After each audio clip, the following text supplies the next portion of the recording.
Bésame por 10 minutos. Dijo el CEO a la enfermera y lo que ella hizo dejó a todos helados. Antes de comenzar, cuéntanos desde qué país estás viendo este video. Disfruta la historia. Entre los pasillos del área VIP del Hospital San Miguel se movía Elisa Navarro, una enfermera de 27 años que solía pasar desapercibida. Sostenía una carpeta contra el pecho cuando escuchó una voz firme detrás de ella. «Finge que me besas por 10 minutos», susurró un hombre con tono urgente. Elisa se quedó paralizada. Frente a ella estaba Adrián Beltrán, el director general de Laboratorios Novamex, uno de los hombres más poderosos del país. Su rostro, generalmente imperturbable, mostraba una mezcla de desesperación y cansancio. «¿Qué?», balbuceó ella, sin entender del todo. «Si no me ayudas ahora, 300 personas perderán su empleo antes de Navidad», dijo él, mirando de reojo hacia el pasillo donde un grupo de fotógrafos se acercaba con cámaras encendidas. Elisa apenas podía procesar lo que escuchaba. Aquello no tenía sentido. Su trabajo era cuidar pacientes, no involucrarse en dramas corporativos. Sin embargo, la súplica en los ojos del hombre la desarmó. El área VIP del hospital era un mundo aparte, pisos de mármol, luces suaves y un silencio pulido por el dinero. Allí los apellidos pesaban más que los diagnósticos. Adrián Beltrán era parte de ese universo donde las decisiones se tomaban con una llamada, pero en ese momento parecía un hombre común, asustado. Elisa, con el corazón acelerado, dio un paso hacia él. No sabía por qué lo hacía, pero algo en su mirada le inspiró compasión. Colocó su mano suavemente sobre su mejilla, y él cerró los ojos por un instante, como si aquel gesto lo aliviara. Justo entonces, los flashes explotaron a su alrededor. El falso beso apenas duró unos segundos, pero la fotografía dio la vuelta al país en cuestión de horas. Para todos, parecía el inicio de un romance escandaloso entre el poderoso empresario y la enfermera desconocida. Esa misma tarde, Elisa escuchó los murmullos. «Dicen que se acuesta con el jefe de Novamex», susurró una enfermera al pasar. «Ya sabes cómo suben de puesto algunas», respondió otra. No hizo falta más para que su reputación comenzara a desmoronarse. En cuestión de días, los supervisores empezaron a ignorarla, los médicos a hablarle con frialdad, y su horario fue cambiado al turno nocturno en el área psiquiátrica, donde enviaban a quienes causaban problemas. Esa noche, mientras colocaba una manta sobre un paciente, Elisa escuchó la puerta abrirse. Era un hombre mayor en silla de ruedas. «¿Señor Lara?», preguntó ella, reconociendo al voluntario del hospital. «Solo don Ernesto, hija», respondió él con una sonrisa cansada. «Vi lo que te hicieron, y no pienso quedarme callado». Se acercó y le entregó una pequeña memoria USB. «Aquí hay cosas que deberías ver. Datos, registros, nombres. Si entiendes lo que hay ahí, podrías cambiar más de lo que imaginas». Elisa lo miró confundida. «¿Por qué a mí?». «Porque tú ves lo que los demás no quieren ver. No te vendes, y eso te hace peligrosa para ellos», dijo él, antes de girar su silla y desaparecer por el pasillo. Esa misma semana, el destino volvió a ponerla frente a Adrián. Lo encontró solo en la cafetería del hospital, vestido con un traje que parecía demasiado formal para la hora. «Quiero hablar contigo», dijo él apenas la vio. «Todo esto es culpa mía». «No necesito tu culpa», respondió ella con voz temblorosa. «Necesito que veas cómo me están destruyendo por ayudarte». Adrián bajó la mirada. Nadie lo había enfrentado así desde hacía años. «No puedo detener los rumores, pero puedo protegerte». «¿Protegerme?», repitió ella con una sonrisa amarga. «Lo único que quiero es que se sepa la verdad». La verdad era que Elisa amaba su trabajo. Había salvado vidas solo observando detalles que otros pasaban por alto. Había evitado errores médicos con su paciencia y su intuición. Pero ahora todo eso no valía nada. En el hospital se había vuelto invisible, una sombra bajo sospecha. Una noche, mientras revisaba el expediente de un paciente, encontró una prescripción errónea. Un medicamento incompatible con el historial del hombre que tenía enfrente. Corrió con el documento al despacho del doctor Rodrigo Alarcón, un cardiólogo respetado. «Doctor, esto no está bien. Si le dan esta dosis, puede morir». Rodrigo leyó los papeles con atención. «¿Quién aprobó esto?», preguntó frunciendo el ceño. «El doctor Paredes, pero nada». «Buen ojo, Navarro. Lo corregiré enseguida». Aquel gesto le devolvió una pequeña chispa de esperanza. Alguien la escuchaba. Esa misma noche, el paciente se estabilizó. Sin embargo, al día siguiente, el director médico la llamó a su oficina. «Deje de intervenir en tratamientos ajenos», le advirtió con tono seco. «No queremos conflictos con los proveedores». «¿Proveedores?», preguntó ella confundida. «¿Habla de las farmacéuticas?». «No hagas más preguntas, enfermera. Considérate advertida». Salió del despacho con un nudo en la garganta. Algo estaba muy mal. Y en el fondo, sabía que ese algo tenía que ver con Adrián Beltrán. En su pequeño departamento, Elisa encendió su computadora y conectó la memoria USB. Los archivos parecían informes médicos y hojas de cálculo. Tardó horas en entenderlo, pero cuando lo hizo, su corazón se detuvo por un segundo. Los datos mostraban que ciertos medicamentos experimentales habían sido aplicados sin autorización a pacientes del hospital. «Dios mío», susurró. Mientras tanto, en una oficina de Polanco, Adrián se reunía con su padre. «Estás cometiendo un error», le dijo Esteban Beltrán, con la voz llena de autoridad. «Si sigues defendiendo a esa enfermera, destruirás la empresa». «Prefiero perderlo todo antes que seguir callando», respondió Adrián con firmeza. El silencio se volvió pesado entre ambos. Por primera vez, Adrián estaba dispuesto a enfrentarse a su propia familia. En otra parte del hospital, Renata Villaseñor observaba una de las fotos filtradas en su celular, Adrián y Elisa frente a las cámaras. Su sonrisa se transformó en una mueca de furia. «Así que quieres jugar conmigo, querida enfermera», murmuró. «No sabes con quién te metiste». Esa noche, comenzó la verdadera guerra. El rumor se extendió como fuego en los pasillos del Hospital San Miguel. Bastó una fotografía para que todos se creyeran con derecho a juzgarla. A Elisa ya nadie la miraba igual. Las enfermeras con las que compartía turno ahora evitaban su mesa en el comedor, los médicos apenas la saludaban, y hasta los pacientes parecían más distantes. Una noche, mientras anotaba signos vitales en una hoja, escuchó dos voces cerca del mostrador. «Dicen que la contrataron por otros talentos», se burló una enfermera con tono venenoso. «Yo solo sé que antes no tenía nada y ahora la ves codeándose con empresarios», respondió otra, riendo bajo. Elisa apretó los labios, intentando ignorarlas, pero el comentario siguiente la hirió de verdad. «Seguro le gusta fingir de inocente, pero ya sabemos cómo suben algunas». Dejó la hoja sobre la mesa y salió al pasillo para tomar aire. Las palabras se le quedaron pegadas en el pecho como espinas. No entendía cómo un solo gesto de compasión había terminado convirtiéndose en su condena. Al día siguiente, la supervisora le notificó que a partir de esa noche quedaba asignada permanentemente al área psiquiátrica. No hubo explicación, solo un formulario para firmar y una mirada de desdén. «Ahí podrá reflexionar sobre su comportamiento», dijo la mujer con sarcasmo. El turno nocturno en el área psiquiátrica era silencioso, pero no tranquilo. Elisa se movía entre pacientes que hablaban dormidos, otros que lloraban sin razón aparente, y algunos que pedían compañía con la mirada. Le dolía ver cómo el sistema los trataba como simples números. Fue ahí donde conoció a don Julián, un hombre con Alzheimer que solía murmurar frases sin sentido. «No era un estudio, era un experimento», decía a veces, mirando al techo. «Prometieron que me curarían». Elisa lo escuchaba con paciencia, tomándole la mano. Al principio pensó que eran delirios, pero una noche reconoció en su expediente el nombre de un medicamento experimental que no debía estar en uso.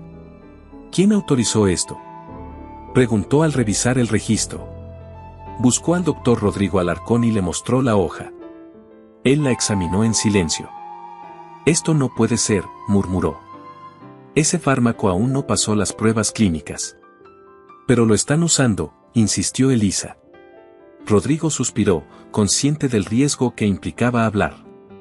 Tendré que revisar los lotes, pero te advierto, Navarro, aquí las cosas no se mueven sin permiso de arriba.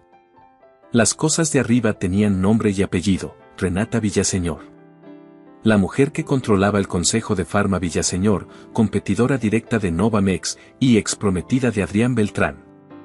Ella no toleraba los rechazos, y menos aún la humillación pública de ver al hombre que consideraba suyo besando a otra, aunque fuera una enfermera. Renata comenzó su venganza con precisión quirúrgica. Contrató a un equipo de comunicación que filtró notas falsas a los medios, la enfermera que sedujo al CEO, escándalo en el San Miguel, romance prohibido entre empresario y empleada del hospital. En cuestión de horas, el nombre de Elisa apareció en redes acompañado de insultos y burlas. Dentro del hospital, los efectos fueron devastadores. Su jefa le redujo el salario argumentando baja productividad y la privó de acceso a pacientes críticos. La joven pasaba los turnos largos tratando de no llorar, aunque a veces las lágrimas se le escapaban mientras registraba signos vitales. Una noche, mientras revisaba material médico, una enfermera entró al almacén. Era Mónica Salas, compañera de turno. «Te buscan», dijo con voz seca. «¿Quién?» «La señora Villaseñor. Está en la oficina del director». Elisa la miró incrédula.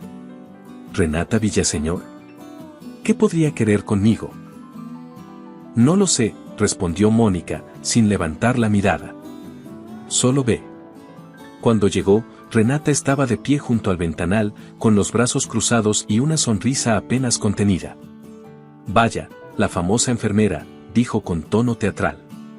«Te confieso que en las fotos sales mejor». «¿Por qué está aquí?», preguntó Elisa, manteniendo la calma. «Porque me gusta mirar de cerca lo que destruyo», respondió ella, dando un paso al frente. «Creí que eras una amenaza, pero ahora veo que solo eres una ingenua».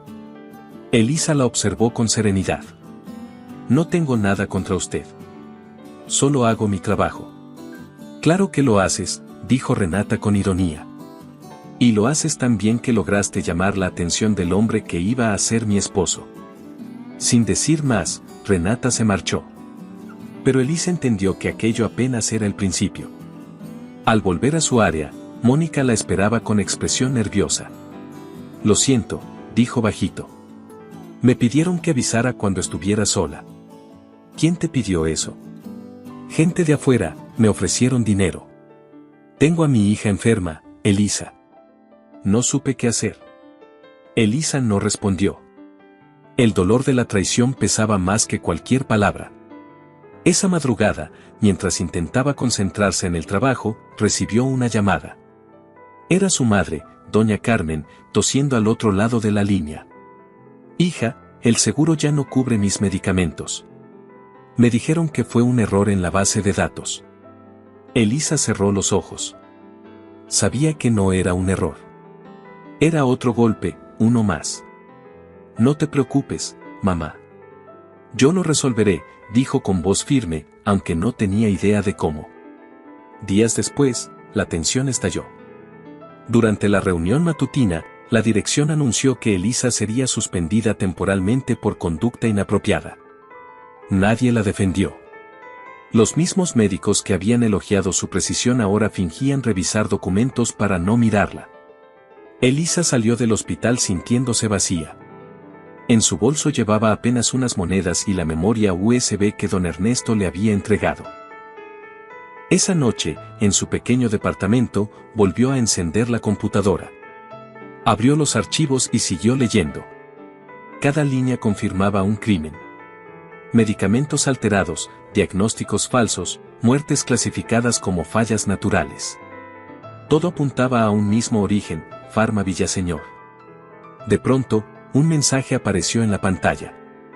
«No confíes en nadie del hospital. Si quieres justicia, busca a Diego Varela, periodista de El Diario Capital». Elisa se quedó helada. No conocía a nadie con ese nombre, pero comprendió que alguien más estaba observando.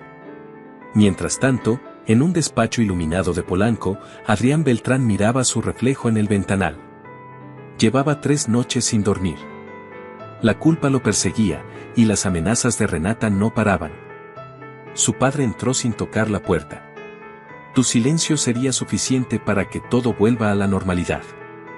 ¿Y dejar que destruyan a una inocente?, replicó Adrián. Hijo, no se puede pelear contra el poder. Aprende a vivir con ello. Adrián apretó los puños. Tal vez sea hora de demostrar que sí se puede. A la mañana siguiente, el periodista Diego Varela recibió un sobre sin remitente. Dentro había una copia de la memoria USB y una nota escrita a mano. Si esto sale a la luz, salvará muchas vidas. Pero tenga cuidado. Están vigilando. Diego sonrió con incredulidad. Parece que alguien acaba de abrir una caja de Pandora, murmuró, encendiendo su grabadora. Mientras tanto, Elisa, sin trabajo y con su madre enferma, tomaba la decisión que cambiaría su destino: enfrentarse sola a quienes habían corrompido el hospital. Elisa despertó esa mañana con la determinación clavada en el pecho. El miedo había cedido su lugar a una calma fría, la de quien ya no tiene nada que perder. Guardó la memoria USB en el bolsillo interno de su suéter azul y salió rumbo al hospital, aunque oficialmente seguía suspendida. Quería hablar con el doctor Rodrigo Alarcón antes de que alguien más borrara las evidencias. Al llegar, el guardia de seguridad le bloqueó el paso. Señorita Navarro, no tiene autorización para entrar. Solo necesito entregar unos documentos médicos al doctor Alarcón, mintió. El guardia dudó unos segundos y la dejó pasar. Rodrigo la recibió en su consultorio, sorprendido. Te arriesgas demasiado viniendo aquí. Doctor, no puedo quedarme callada. Encontré registros alterados, tratamientos aplicados sin consentimiento. Mire esto. Conectó la memoria al ordenador. El hombre observó los archivos y su rostro fue cambiando del desconcierto al horror. Esto es gravísimo, y tiene sellos del Comité de Ética. Si esto se confirma, el hospital está involucrado. Y detrás está Pharma Villaseñor, añadió Elisa. Rodrigo se pasó una mano por el cabello, nervioso. Tendremos que ser discretos. Si los directivos descubren que revisamos estos datos, desaparecerán las pruebas antes de que puedas parpadear. Mientras tanto, Renata Villaseñor daba instrucciones por teléfono desde su oficina de cristal. Quiero que cierren todas las puertas a esa enfermera, ordenó a su asistente. Congelen sus cuentas, cancelen su seguro médico, lo que sea necesario. Quiero que desaparezca del mapa antes del lunes. La maquinaria del poder se movía rápido. Esa misma tarde, el banco notificó a Elisa que su cuenta había sido bloqueada por movimientos irregulares. Luego, el arrendador le dejó una nota exigiendo el pago inmediato o el desalojo. Era evidente que alguien estaba detrás de todo.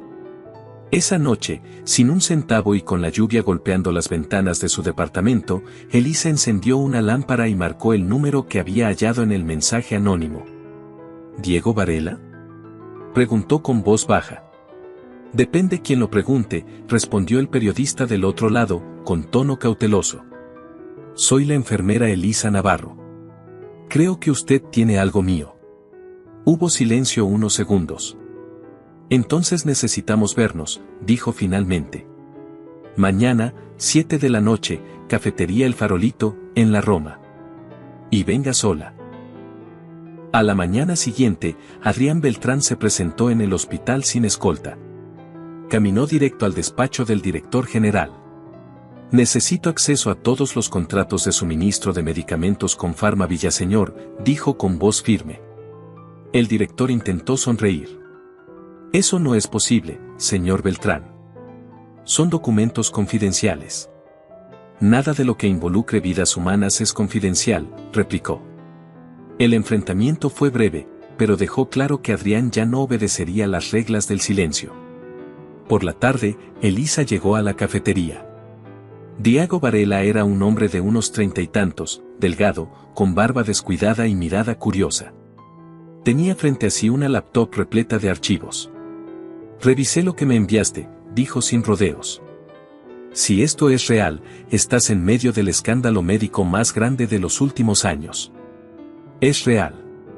pero necesito pruebas oficiales antes de hablar. Puedo ayudarte, respondió él, pero te advierto que si tocas a los Villaseñor, no habrá vuelta atrás. Elisa asintió. Ya había cruzado esa línea desde el momento en que decidió no callar. Mientras planeaban su siguiente movimiento, un mensaje llegó al teléfono de Diego, una foto borrosa de ellos dos dentro de la cafetería. Alguien los vigilaba. Tenemos que movernos ya, dijo el periodista, cerrando la computadora. Si saben que estamos juntos, podrían intentar callarnos. Esa misma noche, Adrián recibió una llamada de su padre. ¿Estás al tanto de lo que publicarán mañana?, preguntó Esteban con tono tenso. Un portal filtró información sobre tus reuniones con esa enfermera. No hay nada que ocultar. Claro que lo hay, gritó su padre. La familia Villaseñor financia nuestra expansión internacional. Si la expones, nos hundes a todos. Adrián respiró hondo. Entonces que se hunda todo. No pienso seguir siendo cómplice. Mientras tanto, en el departamento de Elisa, la tensión crecía. Mónica Salas la buscó con lágrimas en los ojos. Tenías razón. Fui yo quien filtró tus horarios. Me obligaron. Renata me amenazó con quitarme la beca de mi hija. Ya es suficiente, Mónica. No digas más, respondió Elisa, abrazándola. Pero necesito que me ayudes a probar lo que está pasando. Mónica asintió, todavía temblando. Hay un laboratorio en el sótano del hospital donde guardan muestras sin registrar. Rodrigo podría acceder. Esa pista encendió la esperanza. Al amanecer, Elisa y el doctor Alarcón se infiltraron discretamente en el área restringida. El olor a químicos era fuerte, los refrigeradores guardaban frascos con etiquetas alteradas. Rodrigo fotografió todo. Con esto bastará para que el gobierno abra una investigación, dijo él. Pero alguien ya sabía lo que estaban haciendo. Una cámara de seguridad giró lentamente hacia ellos. En menos de una hora, Renata recibió la grabación en su teléfono. Así que la pequeña enfermera juega a ser detective, murmuró con una sonrisa helada. Muy bien, veremos cuánto le dura el valor. Horas después, Elisa fue citada por la dirección. Al llegar, la esperaban dos agentes federales.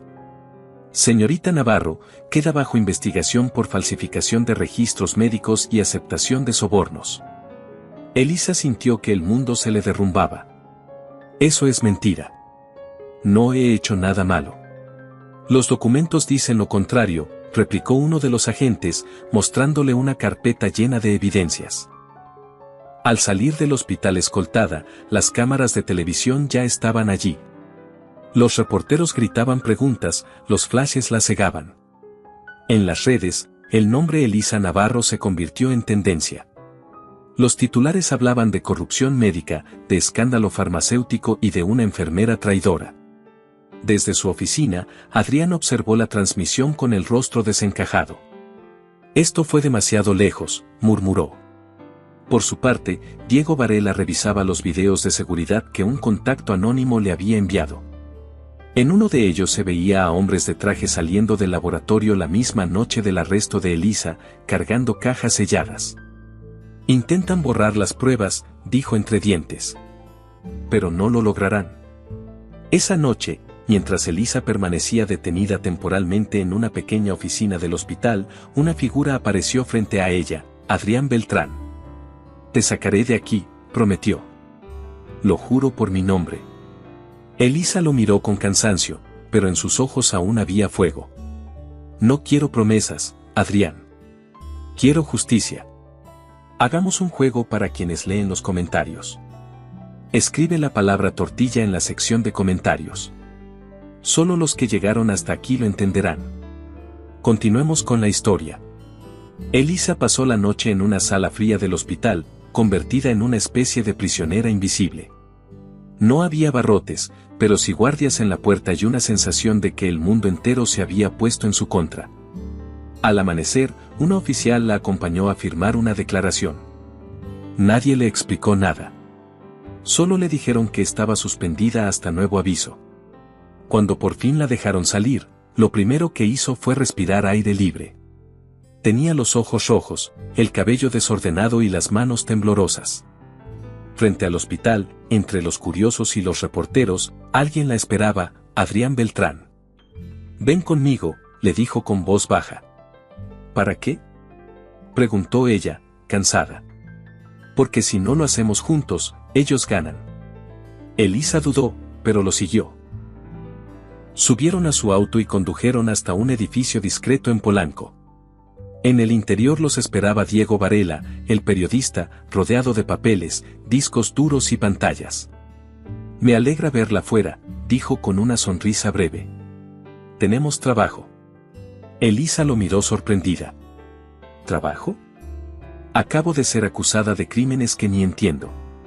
«Precisamente por eso», intervino Adrián. «Necesitamos limpiar tu nombre y exponer a Renata». Diego colocó varios documentos sobre la mesa. «He cruzado la información de tu USB con los registros financieros de Pharma Villaseñor. Hay pagos enormes a funcionarios del hospital y transferencias a cuentas que coinciden con nombres falsos. Esto no es casualidad. ¿Puedes probarlo?», preguntó Adrián. «Necesitamos más. Hay un laboratorio oculto, y alguien dentro del sistema lo está protegiendo». Elisa pensó en el doctor Rodrigo. «Él puede ayudarnos. Tiene pruebas de los medicamentos alterados». Esa misma noche, Rodrigo lo citó en un estacionamiento subterráneo. Llegó nervioso, con una mochila en la mano. «Esto es todo lo que pude sacar antes de que sellaran el laboratorio», dijo entregándosela a Elisa. «Fotografías, informes, y algo más». Sacó un frasco pequeño con etiqueta azul. «Es una muestra del medicamento adulterado. Si lo analizamos, sabremos qué estaban probando en los pacientes». De pronto, un ruido metálico los hizo girar. Un auto negro se detuvo al final del pasillo. Las luces altas los encandilaron. «¡Corran!», gritó Rodrigo. Elisa y Diego salieron corriendo mientras Adrián cubría la salida. Los hombres del coche bajaron, pero solo encontraron papeles esparcidos. Cuando el ruido se desvaneció, Adrián subió de nuevo al auto y arrancó a toda velocidad. «Bienvenida al lado oscuro de la medicina», murmuró Diego desde el asiento trasero. Horas después, en una suite de hotel, revisaron los archivos. Elisa observaba cada foto con una mezcla de tristeza y rabia. «Pacientes usados como pruebas sin su consentimiento», susurró. «Eran personas reales, con familias, con vidas. Y los usaron para ganar dinero», respondió Adrián, apretando los puños. En la televisión, las noticias no paraban de mostrar la versión manipulada, la enfermera Elisa Navarro, implicada en sobornos. En cada canal aparecía el rostro de Renata Villaseñor, serena y elegante, dando entrevistas. «Lo que más me duele», declaraba ante las cámaras, «es que alguien en quien confiábamos haya traicionado la ética médica. Espero que la justicia actúe». Diego apagó el televisor. «Esa mujer controla los medios. Si queremos que escuchen nuestra versión, tenemos que mostrar algo que nadie pueda negar». «¿Y si usamos el medicamento?», propuso Elisa. «Si un laboratorio independiente lo analiza, se acabó el juego». «Conozco a alguien en la Universidad Nacional», respondió Diego. «No hará preguntas». Mientras ellos planeaban la siguiente jugada, Renata preparaba su ofensiva final. En su oficina de cristal, observaba un tablero digital con nombres y fotos. «Beltrán, Navarro, Varela, Alarcón», enumeró en voz alta. «Quiero saber dónde están, qué comen, qué respiran». Su asistente la miró con miedo. «¿Hasta dónde piensa llegar?». Renata sonrió con calma. «Hasta donde sea necesario». Al día siguiente, un portal de noticias filtró un video manipulado que mostraba a Elisa recibiendo sobres con dinero. Las imágenes eran reales, pero el contexto no, eran simples tarjetas de agradecimiento de pacientes. En redes, el escarnio fue brutal. Los mensajes no tardaron: «corrupta, mentirosa, vendedora de vidas». Elisa lloró en silencio esa noche. Adrián intentó consolarla, pero ella lo detuvo. «No necesito lástima. Necesito que esto termine». Fue entonces cuando Diego regresó con buenas noticias. El análisis salió, dijo agitando un sobre. El medicamento contiene componentes no autorizados. Son restos de un tratamiento experimental para enfermedades cardíacas. ¿Eso prueba que Renata estaba detrás?, preguntó Adrián. Aún no, pero estamos cerca. Si conseguimos los contratos de exportación, tendremos todo. Elisa pensó en alguien que podía ayudar, Mónica, su compañera. La buscó en su casa y la encontró nerviosa. Sé que me equivoqué, dijo Mónica entre lágrimas. Pero tengo algo que puede servirte. De una caja sacó una copia de un correo interno firmado por la propia Renata Villaseñor, ordenando la destrucción de ciertos lotes. Lo guardé por miedo, explicó. Prométeme que esto servirá para algo bueno. Te lo prometo, respondió Elisa, abrazándola. Esa noche, los tres se reunieron nuevamente. Diego escaneó el documento y lo integró a su investigación. Con esto y las pruebas del medicamento, tenemos suficiente para presentar una denuncia formal, dijo Adrián. ¿Y si los fiscales también están comprados?, preguntó Elisa. Diego sonrió con un brillo desafiante en la mirada. Entonces lo haremos público. Nadie puede callar a todo un país. Mientras tanto, Renata recibió una llamada. Señora, hay rumores de que un periodista está recopilando información sobre los contratos falsos. Déjenlo hablar, respondió ella con frialdad. Mañana lo haré callar para siempre. Al amanecer, Elisa recibió un mensaje anónimo. Tengan cuidado. Van por ustedes. No sabía de dónde provenía, pero el miedo volvió. Nos descubrieron, dijo mostrando el teléfono a Adrián. Él respiró profundo. Entonces es momento de adelantarnos. Esa tarde, Diego publicó la primera parte de la investigación bajo el título El precio del silencio, cómo se manipulan los medicamentos en los hospitales mexicanos. La nota se viralizó en cuestión de horas. Miles de comentarios exigían respuestas. Renata enfureció al verlo en pantalla. Arrojó su teléfono contra la pared. ¿Quién se atreve a desafiarme?, gritó. Pero ya era tarde. La historia había salido al mundo. Elisa, viendo el reportaje desde un pequeño cuarto de hotel, no pudo evitar sonreír. Por primera vez, sentía que la verdad tenía una oportunidad. Esto apenas empieza, dijo Diego, cerrando la laptop. Y esta vez, añadió Adrián con firmeza, no vamos a rendirnos. El reportaje de Diego Varela explotó en todo el país como una bomba. En cuestión de horas, los noticieros, las redes y los programas de opinión hablaban del escándalo. Nadie podía creer que una empresa tan poderosa como Farma Villaseñor estuviera detrás de un fraude médico de semejante magnitud. En el Hospital San Miguel, el ambiente se volvió tenso. Los pasillos se llenaron de periodistas y de rumores. Algunos médicos fingían no saber nada, otros bajaban la voz cada vez que el nombre de Elisa Navarro se mencionaba. En los monitores de la sala de descanso, los titulares desfilaban sin parar. La enfermera que destapó la corrupción farmacéutica. Farma Villaseñor bajo investigación federal. Héroe o traidora. La historia detrás del escándalo. Elisa observaba las noticias desde una cafetería con Adrián y Diego. No hablaba. Tenía la mirada fija en la pantalla, como si aún no pudiera creer que el país entero supiera su nombre. Lo hiciste, dijo Diego con una sonrisa cansada.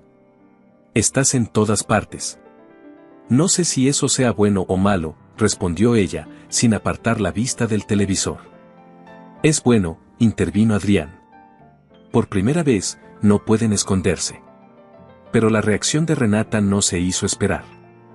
A las pocas horas de publicarse el reportaje, su equipo legal presentó una demanda contra Diego por difamación y otra contra Elisa por robo y alteración de información confidencial. En televisión, Renata apareció vestida de blanco, proyectando serenidad y control. Estamos ante una campaña de desprestigio, declaró ante las cámaras. Una farsa creada por personas resentidas y manipuladas. Confiamos en que la justicia pondrá las cosas en su lugar. Su tono era tan seguro que muchos dudaron. El público estaba dividido, Algunos creían en la enfermera valiente, otros defendían a la poderosa empresaria que decía ser víctima de una conspiración. Esa noche, el padre de Adrián lo llamó furioso. ¿Te das cuenta de lo que hiciste? Las acciones de Novamex cayeron en picada. Has puesto en riesgo la empresa que construí durante 40 años. No soy yo quien la puso en riesgo, papá, respondió Adrián. Fue Renata y su corrupción. No seas ingenuo. Nadie derriba a los Villaseñor. Si sigues apoyando a esa enfermera, perderás todo. Adrián respiró profundo. Entonces lo perderé con la conciencia limpia. Colgó el teléfono y se quedó mirando por la ventana del hotel. La lluvia caía fuerte, como si intentara limpiar la ciudad. Elisa lo observó en silencio. ¿Te arrepientes?, preguntó. No. Pero sé que esto apenas empieza. A la mañana siguiente, un noticiero transmitió imágenes en vivo. Agentes federales entraban a las oficinas centrales de Farma Villaseñor con órdenes de cateo. La prensa hablaba de una posible red de manipulación de medicamentos y sobornos a funcionarios de salud. Diego no daba abasto respondiendo llamadas de periodistas y abogados. Esto se salió de control, dijo mientras revisaba su celular. Quieren que dé entrevistas, pero si hablo sin más pruebas, pueden voltearlo todo contra nosotros. Elisa lo miró con determinación. Entonces necesitamos más pruebas. Lo que tenemos no basta para hundirlos definitivamente. Fue así como decidieron buscar a un testigo directo, alguien que hubiera trabajado dentro de Farma Villaseñor y pudiera confirmar las pruebas experimentales y legales. Hay un ingeniero químico que fue despedido hace 2 años, explicó Diego. Se llama Luis Aranda. Dicen que tuvo un accidente extraño poco después. Si sigue vivo, él sabe todo. Después de varios días de búsqueda, lograron localizarlo en un pequeño pueblo del Estado de México. Luis vivía casi aislado, con una pierna ortopédica y miedo en los ojos. No quiero hablar, dijo apenas los vio llegar. Ellos me destruyeron. No buscamos venganza, respondió Elisa con voz suave. Buscamos justicia para quienes murieron. El hombre los observó largo rato y, finalmente, asintió. Tengo copias de los informes originales. Los guardé por si algún día alguien tenía el valor de enfrentarlos. Abrió una caja metálica y les mostró carpetas selladas con los logotipos de Farma Villaseñor. Había documentos, fotografías de pacientes y registros de ensayos clínicos y legales. Con esto no podrá negarlo, susurró Diego, tomando las copias con cuidado. Regresaron a la ciudad esa misma noche, pero alguien ya lo seguía. Adrián lo notó por el espejo retrovisor. Nos están vigilando, dijo con tono seco. No te detengas, advirtió Diego. Si nos alcanzan, lo perdemos todo. Lograron despistarlos entrando en un estacionamiento subterráneo y saliendo por la otra rampa. Al llegar al hotel, Elisa sintió por primera vez el peso de todo aquello. Estoy cansada, Adrián, dijo con la voz quebrada. A veces pienso que nunca terminará. Sí terminará, respondió él. Porque no estamos solos. Al día siguiente, Diego llevó el nuevo material a su redacción y preparó la segunda parte del reportaje. El título era demoledor: El legado oscuro de Farma Villaseñor, ensayos ilegales en hospitales privados. Antes de publicarlo, recibió una llamada de un número desconocido. Si publicas eso, estarás muerto antes del amanecer, dijo una voz masculina. Diego colgó sin responder, respiró hondo y presionó enviar. La noticia se volvió tendencia en minutos. Ahora ya no había duda. Los documentos firmados por Renata Villaseñor demostraban que había autorizado el uso de medicamentos experimentales en pacientes sin informarles los riesgos. El gobierno anunció una investigación oficial. Renata, acorralada, reunió a sus abogados. Quiero demandar a todos, gritó furiosa. A la enfermera, al periodista, al mismo Beltrán si es necesario. Señora, las pruebas son muy sólidas, dijo uno de sus asesores.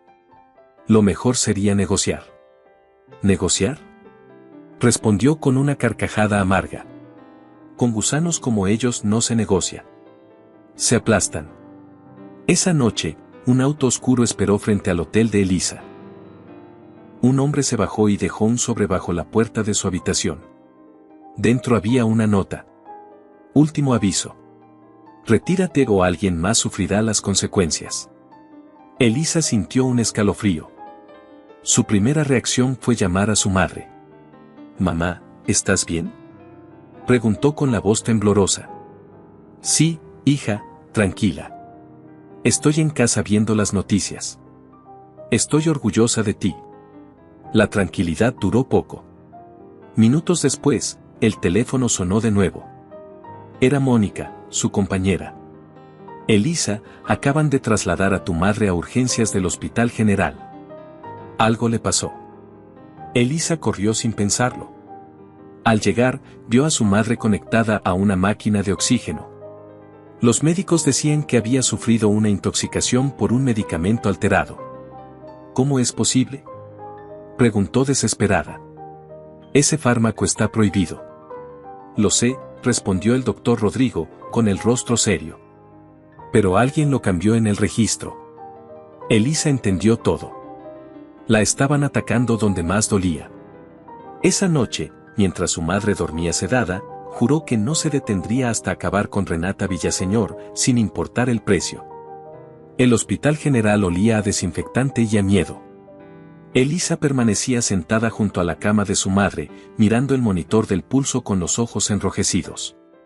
Doña Carmen dormía, respirando con dificultad, pero viva. Adrián llegó en silencio, con un café en la mano. «El doctor dice que se va a estabilizar», le dijo con voz suave. «Pero tenemos que sacarla de aquí». «¿Sacarla?», preguntó ella confundida. «Sí. Si lograron cambiar los medicamentos, significa que tienen acceso a los registros médicos. No estará segura». Elisa lo miró con una mezcla de miedo y rabia. «Todo esto es culpa mía». «No, Elisa. Es culpa de ellos». Esa misma noche, trasladaron a Doña Carmen a una clínica privada bajo un nombre falso. Diego organizó todo, usando contactos de su red periodística. «La van a cuidar bien», le aseguró. «Nadie sabrá dónde está». Horas después, el periodista regresó a su oficina y encontró su puerta forzada. El lugar estaba revuelto, los discos duros desaparecidos, la computadora destruida. «No puede ser», murmuró. Sabía que lo habían advertido. Esa madrugada, llamó a Elisa. «Nos encontraron, Elisa. Entraron a mi oficina y se llevaron todo». «¿Tenías copias de seguridad?». «Sí, pero están en la nube de la redacción. Si bloquean el acceso, perderemos las pruebas». Mientras tanto, Renata Villaseñor celebraba en una cena privada con varios empresarios. «Ya es cuestión de tiempo», dijo levantando su copa. «Cuando el gobierno vea que las pruebas desaparecieron, todo se calmará». Uno de los asistentes sonrió con nerviosismo. «¿Y si el periodista habla?». «Entonces nadie volverá a escucharlo». Al amanecer, Diego recibió un mensaje anónimo con coordenadas y una frase: «Lo que buscas está bajo el ala del cuervo». No entendía qué significaba, pero Elisa reconoció la referencia. «El cuervo», susurró. «Es el nombre del archivo en el USB. Don Ernesto lo mencionó una vez. Dijo que si todo salía mal, siguiera la ruta del cuervo». Decidieron investigar. Con ayuda de Adrián, rastrearon un antiguo almacén de Novamex, abandonado desde hacía años. Dentro encontraron cajas polvorientas, papeles y un servidor cubierto por una lona. «Aquí está», dijo Adrián, conectando su computadora. Los archivos contenían grabaciones, contratos y correos que confirmaban la colaboración ilegal entre directivos del hospital y Farma Villaseñor. También había documentos que demostraban que Renata había ordenado pruebas experimentales con medicamentos no aprobados. «Con esto se acabó todo», dijo Elisa, mirando la pantalla. Pero la victoria duró poco. De repente, las luces del almacén se apagaron. Una voz resonó desde la oscuridad. Deberían haberse quedado callados. Un grupo de hombres encapuchados irrumpió.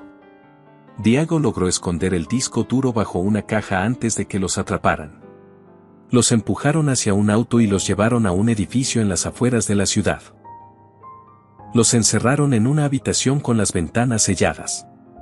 Renata entró poco después, impecable, con un vestido negro y expresión de triunfo. ¡Qué decepción, Elisa!, dijo caminando despacio. Pensé que eras más lista. Usted no tiene corazón, respondió la enfermera. Jugar con vidas humanas no tiene perdón. Renata soltó una carcajada seca. ¿Perdón? Esto es negocio. Las vidas son números, y tú eres un número insignificante. Diego dio un paso al frente. No lo somos. Y el país entero lo sabrá. Renata lo miró con desdén. Ya no. Tus archivos están destruidos. Tu historia morirá contigo. Adrián, que hasta entonces había permanecido en silencio, habló con voz firme. Te equivocas. Tengo copias en servidores externos. Si no regresamos en una hora, toda la información saldrá automáticamente. Renata lo observó fijamente, tratando de averiguar si mentía. Finalmente sonrió. Entonces tal vez no necesite matarlos. Solo silenciarlos. Salió del cuarto, dejando a 2 guardias en la puerta. Elisa respiró hondo, buscando una salida. ¿Y ahora qué?, susurró. Diego revisó las paredes. Encontró una rejilla suelta en la esquina. Por aquí, dijo. Si logramos salir, tenemos que llegar al servidor antes de que ellos lo encuentren. Después de varios minutos de esfuerzo, lograron escapar por un ducto de ventilación y salir al exterior. Corrían bajo la lluvia, sin mirar atrás. A lo lejos, se escucharon sirenas. Adrián había activado el rastreador de su celular antes de ser capturado. La policía ya viene, dijo jadeando. Tenemos que recuperar las pruebas antes que ellos. Regresaron al almacén. Todo estaba revuelto, pero el disco duro seguía oculto bajo la caja. Diego lo tomó con cuidado. Lo tenemos. Minutos después, las patrullas rodearon el lugar. Los agentes encontraron a los hombres encapuchados intentando huir. Al revisar sus pertenencias, hallaron identificaciones falsas y armas. Elisa observó todo con una mezcla de alivio y agotamiento. Se acabó, dijo entre lágrimas. Aún no, respondió Diego. Falta mostrarle al país lo que hicimos. Esa misma noche, enviaron el material completo a los principales medios nacionales e internacionales. Los titulares del día siguiente no dejaron dudas. La red de corrupción médica más grande del país queda al descubierto. Renata Villaseñor, implicada en experimentos ilegales. Testimonios confirman manipulación de medicamentos y encubrimiento empresarial. El país entero quedó conmocionado. Renata intentó escapar en un vuelo privado, pero fue detenida en el aeropuerto de Toluca. Las cámaras grabaron el momento exacto en que los agentes federales la esposaban mientras ella gritaba su inocencia. Elisa vio la noticia desde el hospital, junto a su madre, que por fin se recuperaba. Lo logramos, mamá, susurró, tomando su mano. Doña Carmen la miró con ternura. Siempre supe que ibas a hacer algo grande, hija. Solo no imaginé que sería tan peligroso. Esa misma tarde, Adrián llegó con una sonrisa cansada. Renata ya está bajo custodia. Y el fiscal ordenó revisar todos los contratos del Hospital San Miguel. ¿Y tú?, preguntó Elisa. Yo, hizo una pausa. Renuncié a Novamex. Quiero empezar de nuevo, sin mentiras. Elisa sonrió, aliviada. Entonces empezaremos los dos. En ese momento entró Diego con una carpeta en la mano. Les traigo algo que los va a gustar. El gobierno aprobó la creación de una nueva red de clínicas comunitarias financiadas con fondos recuperados del fraude. Y adivinen quién estará a cargo del proyecto. ¿Quién?, preguntó Elisa, intrigada. Tú. Ella se quedó en silencio, sin saber qué decir. No puedo hacerlo sola, dijo finalmente. No estarás sola, respondió Adrián. Yo te acompañaré. Por primera vez en meses, Elisa sintió paz. Todo lo que había perdido empezaba a transformarse en algo nuevo, una oportunidad para sanar, para ayudar, para empezar otra historia. Hagamos otra broma para quienes solo revisan la caja de comentarios. Escriban la palabra taco. Los que llegaron hasta aquí entenderán el chiste. Continuemos con la historia. Las semanas siguientes fueron un torbellino. El país entero seguía cada detalle del caso Villaseñor. La prensa lo bautizó así, como si fuera una serie de televisión que nadie quería perderse. El juicio se celebraría en el Tribunal Federal de la Ciudad de México y, desde el primer día, las filas para entrar eran interminables. Afuera, pancartas con frases como justicia para los pacientes y no más corrupción médica se mezclaban con periodistas y cámaras. Elisa, con un saco gris y el cabello recogido, llegó acompañada de Adrián y Diego. No era la misma enfermera temerosa de antes. Había algo nuevo en su mirada, una firmeza serena, nacida del dolor y la verdad. Doña Carmen, aún en recuperación, la vio por televisión desde casa, llorando de orgullo. Renata Villaseñor apareció escoltada por agentes, con un vestido negro y gafas oscuras. Aún esposada, mantenía la cabeza en alto. Sus abogados intentaban proyectar control, pero su rostro mostraba grietas. El fiscal presentó más de 200 pruebas, contratos, transferencias, grabaciones, correos electrónicos. Entre ellos, el video encontrado en el servidor oculto, donde Renata daba órdenes directas a sus socios para ocultar los ensayos ilegales. El silencio en la sala fue absoluto cuando se reprodujo la grabación. Su voz sonó fría, segura. Si alguien se enferma o muere, clasifíquenlo como complicación natural. Nadie debe saber lo que estamos probando. Renata bajó la mirada. Por primera vez, su arrogancia se quebró. Elisa la observó sin odio. Había imaginado ese momento 1000 veces, pero ahora solo sentía una extraña tristeza. No por ella, sino por todo el daño que el poder sin límites podía causar. El doctor Rodrigo Alarcón también testificó. Explicó con calma cómo descubrió las irregularidades en las dosis, cómo los pacientes eran usados sin consentimiento. Su testimonio fue clave para confirmar la magnitud del crimen. Diego, como testigo principal, relató el proceso de investigación. Mostró cómo habían recibido amenazas y cómo, a pesar de todo, las pruebas sobrevivieron. Esto no fue un error médico, dijo frente al jurado. Fue una estrategia para enriquecerse a costa de vidas humanas.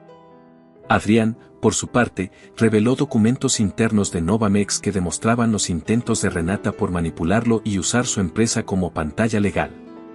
No solo destruyó carreras, afirmó.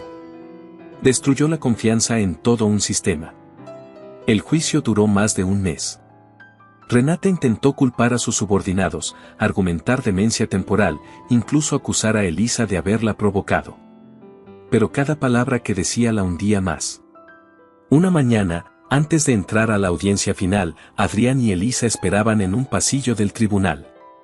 «Cuando esto acabe, ¿qué vas a hacer?», preguntó él. Elisa lo pensó unos segundos. «Quiero dedicarme a la medicina comunitaria. Ya no quiero pasillos fríos ni jefes corruptos. Quiero ayudar donde más hace falta». «Entonces te ayudaré», respondió Adrián, tomándole la mano. «Y si me lo permites, quiero quedarme contigo, en lo que venga». Ella sonrió por primera vez en semanas. «Lo que venga», repitió con suavidad. Dentro del tribunal, el juez tomó asiento y leyó el veredicto. Renata Villaseñor es declarada culpable de fraude corporativo, manipulación médica y encubrimiento criminal. La condena, 30 años de prisión sin posibilidad de reducción de pena. El murmullo se transformó en aplausos. Algunos lloraban, otros se abrazaban. Renata permaneció inmóvil, con el rostro pálido y los ojos vacíos. Al salir del tribunal, los reporteros rodearon a Elisa. «¿Qué siente al saber que ganó?», le preguntó uno. Ella respiró hondo y respondió con serenidad. «No gané yo. Ganó la verdad. Y las vidas que ya no pueden hablar». Las cámaras captaron la frase, que se volvió titular al día siguiente. Con la caída de Renata, se destaparon más nombres. Directores de hospitales, funcionarios de salud y hasta laboratorios extranjeros habían participado en la red de encubrimiento. Varios fueron detenidos, otros huyeron del país. Elisa volvió a visitar a don Ernesto, el voluntario que le había dado la memoria USB. Estaba hospitalizado, débil, pero con la sonrisa intacta. «Lo lograste, hija», dijo con voz quebrada. El monstruo cayó. «Gracias a usted», respondió ella. «Usted encendió la primera chispa». Don Ernesto le tomó la mano. «Prométeme algo, que todo este dolor sirva para algo más grande». «Se lo prometo», dijo ella con lágrimas en los ojos. Días después, don Ernesto falleció mientras dormía. Elisa asistió a su funeral en silencio, llevando una flor blanca en la mano. Frente a la tumba, susurró. Su lucha no fue en vano.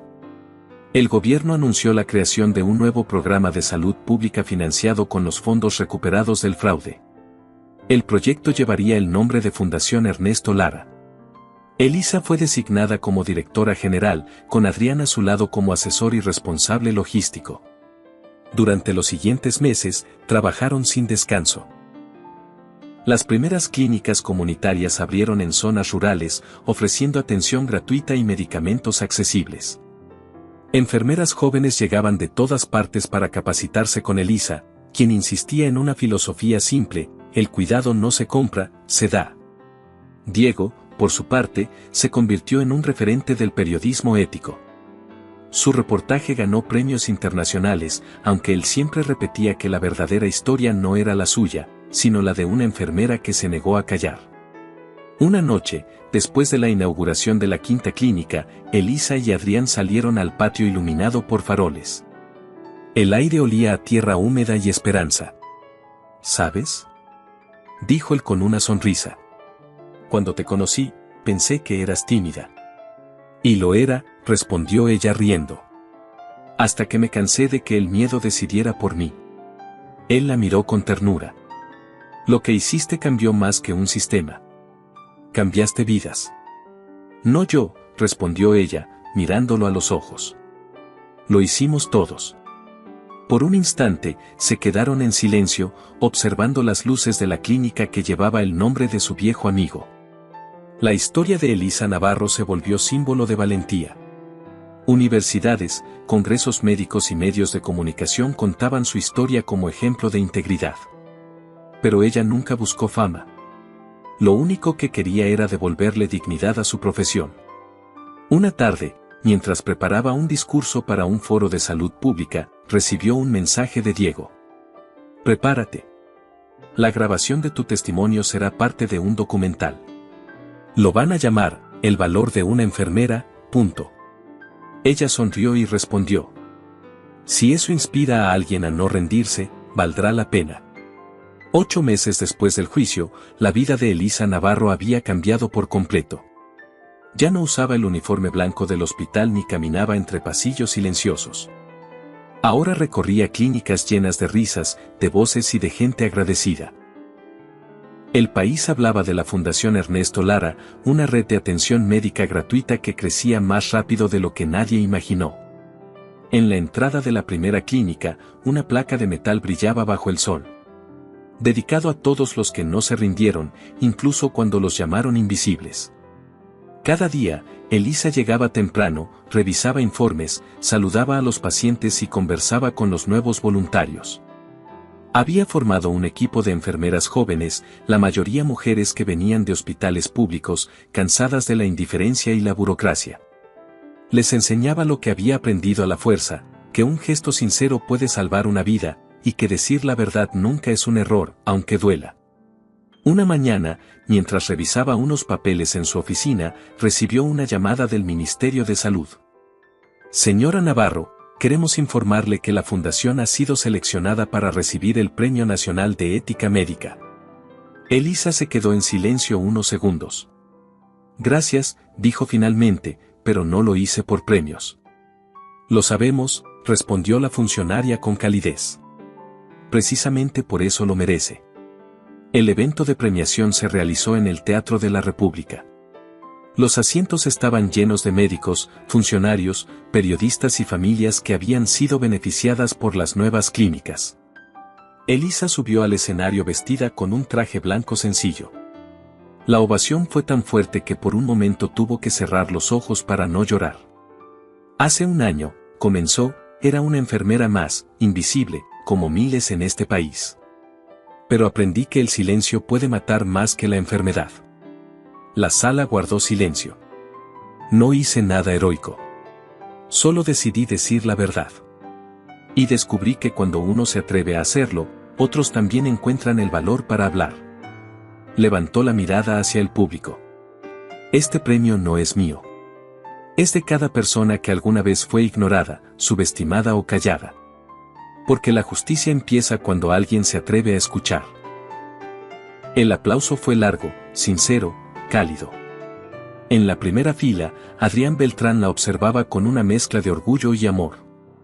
A su lado, doña Carmen lloraba en silencio, sosteniendo una flor blanca entre las manos.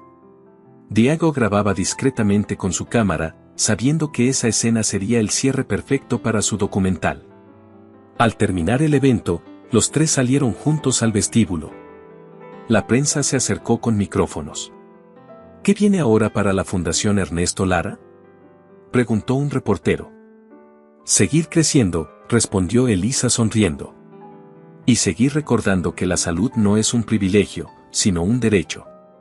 Esa misma noche, en una terraza tranquila, Elisa y Adrián contemplaban la ciudad iluminada. Nunca imaginé llegar hasta aquí, dijo ella. Nadie lo imagina cuando todo empieza, respondió él, tomándole la mano. Pero tú lo hiciste posible. No yo, corrigió ella con una sonrisa. Nosotros. Brindaron en silencio, mirando las luces de los hospitales que brillaban en la distancia. Por primera vez en mucho tiempo, el futuro parecía limpio, posible.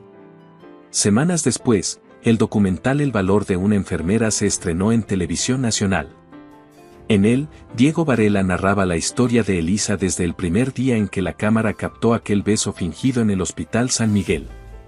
Las imágenes mostraban su caída, las amenazas, el juicio y su renacimiento como símbolo de esperanza. El país entero se detuvo a ver el programa. Las redes sociales se llenaron de mensajes. Gracias por recordarnos que la verdad existe. Mi madre fue enfermera. Esta historia me hizo llorar. Por fin alguien habló por los que nunca son escuchados. Las audiencias rompieron récords. La historia de Elisa se convirtió en inspiración para profesionales de la salud en toda América Latina. Escuelas de enfermería comenzaron a enseñar su caso como ejemplo de ética y valentía. Tiempo después, Diego viajó a la primera clínica comunitaria para entregarle un paquete. Esto es tuyo, dijo con una sonrisa. Dentro había un cuaderno viejo, cubierto de notas y recortes. En la primera página se leía: Notas de don Ernesto Lara, 2018. Lo encontraron entre sus cosas, explicó Diego. Parece que escribía sobre ti desde que te conoció. Elisa lo abrió con cuidado. Entre las páginas, una frase subrayada resaltaba en tinta azul. A veces, la medicina más poderosa es la verdad dicha con compasión. Elisa lo leyó en voz baja, con un nudo en la garganta. Tenía razón, susurró. Colocó el cuaderno en un estante de cristal, justo junto a una fotografía de don Ernesto. Desde entonces, cada nuevo voluntario que entraba a la fundación leía esas palabras antes de comenzar su labor. Un año más tarde, en una ceremonia sencilla, el presidente de la República reconoció oficialmente a la Fundación Ernesto Lara como modelo nacional de atención médica. Elisa recibió una medalla y, frente a la prensa, agradeció con la misma humildad de siempre. No represento a nadie perfecto. Represento a los que luchan, se caen y se levantan. A los que creen que la bondad todavía puede cambiar el mundo. Al final del acto, un periodista joven le preguntó: ¿qué le diría a quienes sienten que sus voces no importan? Ella lo pensó un momento. Les diría que una sola voz puede ser el inicio de un terremoto. Pero hay que tener el valor de usarla. Esa noche, de regreso en casa, Elisa miró las luces de la ciudad por la ventana. En la mesa, un portarretrato mostraba a don Ernesto, sonriendo con su chaleco de voluntario. Lo hicimos, dijo en voz baja. Lo logramos. Adrián se acercó y la abrazó por la espalda. Y apenas empieza, susurró. ¿Qué te pareció esta historia? Déjanos tu opinión en los comentarios, cuéntanos qué parte fue tu favorita y califica esta historia del 0 al 10. No olvides darle me gusta al video, suscribirte al canal y activar la campanita para que no te pierdas nuestras próximas historias. Y si te quedaste con ganas de más, aquí en pantalla puedes hacer clic para ver otra historia emocionante que te va a encantar. Nos vemos en el próximo video. Se on niin justiinsa. Kun ei voi tietää, se riippuu niin paljon. Sitten tuolla saattaa tulla vastaan, tiedättekö te, joku, joka on niinku 35 ja se näyttää niinku 45-vuotiaalta.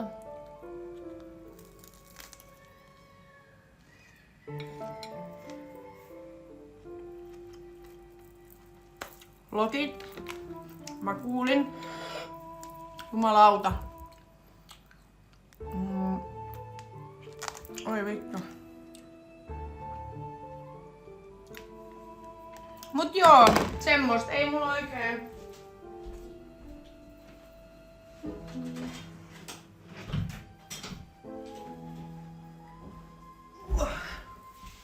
Ei mulla oikein silleen taksvio. Mulla on se ripsijuotu torstaina. Sit mun äiti ehkä tulee käymään joku päivä. Mun synttärit oli siis viikonloppu, mä en saa tuota otsikkoa vaihdettua. Niin mun äiti tulee ehkä käymään joku päivä. Moi Dino Raukka ollut tänään hammaslääkärissä.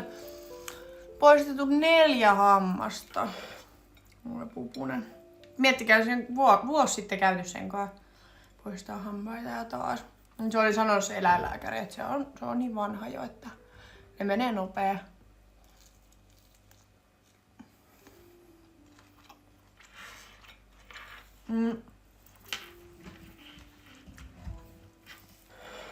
Aha, ei sit onne joo.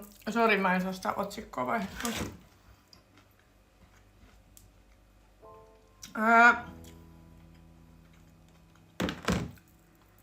Sitten torstaina on se ripsihuolto.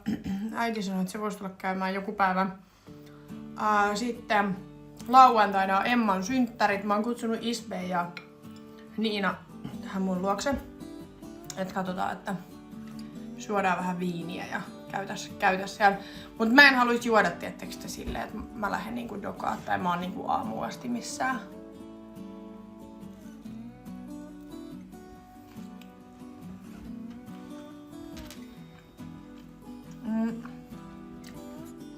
Mulla tuli Hiismäsi, jonka profiili lukee, että mun ikäinen naama näyttää siis 15 vuotta vanhemman. Joo, toi on kyllä. Siis sä et voi oikeasti ikinä tietää ihmisestä. Ja musta on välillä järkyttävää. Tosi monet ulkomaalaistaustaiset esimerkiksi näyttää mun mielestä paljon vanhemmilta. Koska musta tuntuu, että suomalaiset on tosi nuoren näköisiä. Tai voi olla myös muitakin maalaisia, mutta nyt mä puhun vaan siitä, mitä mä oon niinku huomannut. Mut sit saattaa tulla joku ulkomaalaistaustainen, tosi tummapiirteinen tai näin. Ja se on silleen, että se on vaikka niinku 31 ja se näyttää 45-vuotiaalta ja sä oot silleen, hetkonen.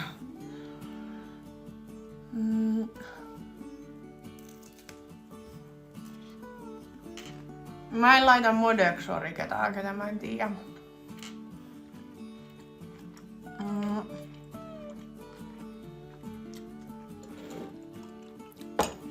Deittailen Suomessa myös suomalaisia. Mulla ei oo siis mitään semmoista, että sun pitää olla ulkomaalainen tai sun pitää olla tietyn ikäinen tai mulla ei oo siis mitään semmoista, että pitää olla jotain. Ei.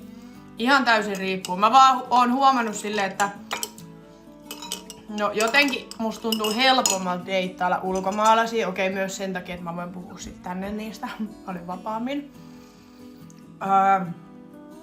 Mut jotenkin, en mä tiedä onks mulla tullut tässä kauheasti semmosia suomalaisia, ketä mua niinku kiinnostaisi. Totta kai jos tulee joku suomalainen, niin mulla ei oo mitään semmoista, että mä en voi nyt deittailla sua, koska sä oot suomalainen.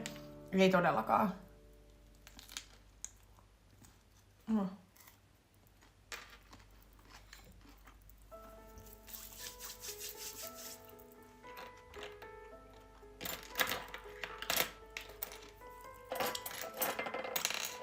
Mut joo, en tiedä. Nyt musta tuntuu, mä en jaksa niinku... En mä tiedä. Mä en tiedä oikein mikä olo muu tällä hetkellä on. Tietysti mä oon 2 päivää ollut ihan jotenkin paskana. Siis ihan silleen niinku... Tietysti koko elämä masentaa kaikki. Musta tuntuu, että sit mä oon niinku 2 päivää vaan silleen... Mulla on myllännyt tietysti kaikki asiat mun päässä vaan silleen, mä vaan mietin koko ajan, mitä mä teen tän kanssa, mites tää. Mun pitää saada nyt asioita jotenkin eteenpäin ja kukaan ei sitä voi tehdä mun puolesta, mun täytyy se tehdä. Mut sit en mä tiedä jotenkin, mä en tiedä onko mulla tullut jotkut sellaiset darra-ahdistukset tai semmoset, mitä mulle ei ole siis aikaisemmin tullut. Niin musta tuntuu, että nyt mulla on jotenkin ollut tosi pahat niinku nää 2 päivää. Niin. En tiedä. On kaikki vaan niinku myllää päässä. Mä oon ollut sillä, että vittu, mä en tiedä mitä mä teen niinku mun elämälläni. Kyllä se tästä varmaan menee ohi, mutta mä en jotenkin tykkää tästä olosta, mikä tässä on ollut. Joo, niin mä veikkaan kanssa, että tää on darra-ahdistusta. Enkkupojan kanssa ollaan juteltu kyllä niinku päivittäin vieläkin. Se sanoi, että sillä on hirveä kiire ja tarttis taas samanlaisen reissun kuin hänellä oli viimeksi. Et hän sanoi, että hänellä oli niin kiva jotenkin relaxing niinku reissu tänne. Ja se sanoi, että kaipais nyt jo uutta tommosta. Että sanoi, että munkaan oli niin kivaa ja sit se just laittoi tossa 1 päivä mulle viestiä, että vituttaa ihan sikana tää meidän välimatka.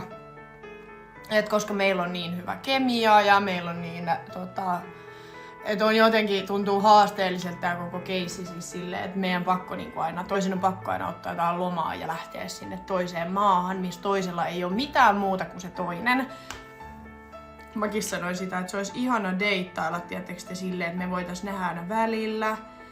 Tietysti silloin tällöin vaikka 2 kertaa viikossa tehdä jotain yhdessä, niin se olisi ihan eri, mutta on ärsyttävää, että se olisi niinku lentää toiseen maahan ja sit sä lennät sinne, niin sit sä oot siellä toisen armoilla vaan. Kun ei sulla oo silleen niinku elämää siellä. Tai semmoista, tiedättekö?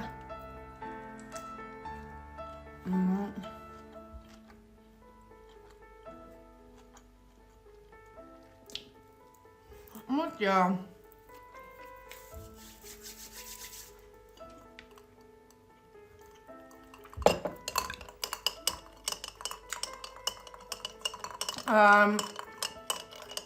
Et kyllä se niinku tossa vähän sanoi, että käytännössä meissäkin voisi olla niin sanotusti chanssi, jos me asuttais vaan lähekkäimmin. Että sit se laittoi tos... Me ei puhuttu 2 päivää, kun se lähti. Ja sitten mä laitoin sille jotain ääniviestiä, niin sit se laittoi vaan, että kauhea ikävä tuli, kun se kuuli mun ääneen, että ihana kuulla mun ääniä.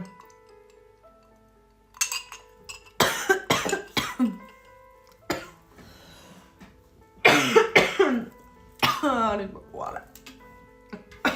Hyvästi.